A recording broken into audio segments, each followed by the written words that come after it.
Hello YouTube family, how are you all? This is Rahul Jain and I welcome to our YouTube channel, and this is our new video. In this video we are discussing what is gross NPA and what is net NPA.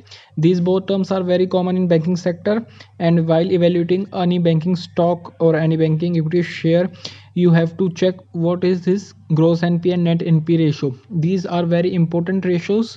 Hence, gross NPA is a term used by commercial bank that refer to the sum of any unpaid debt which is classified as non-performing loans. So basically, what banks does, the banks grants the loan to the consumers, to the individuals, and when this loan is not paid on time or it is defaulted, then it is categorized into a gross NPA after the prescribed time which is prescribed by the RBI, and that is 90 days.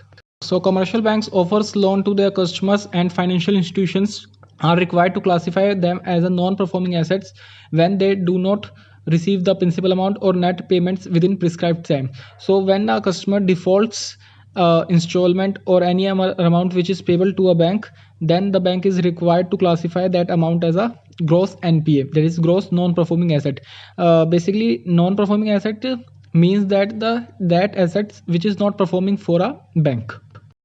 And net NPA stands for the net non-performing asset. Net NPA is a term used by the commercial bank to indicate gross NPA less allowance for the poor and uncertain debts.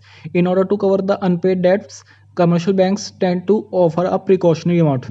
So basically, bank also knows that money given to the individuals and the corporate doesn't come, so bank primarily keep aside a part of their profit to cover these NPAs, and they have to make the allowances and the provisions in their balance sheets for this NPAs. Here is net NPA ratios of some public and the private banks. As you can see, PNB has a 4.03% in the third quarter in 2021. Axis Bank has a very low NPA ratio of 1.05% in their quarter third, and SBI has a decent NPA ratio of 1.5% in their quarter fourth, and ICICI Bank, which is a renowned private sector bank, has a very low and net NPA ratio of 0.63% in their quarter third.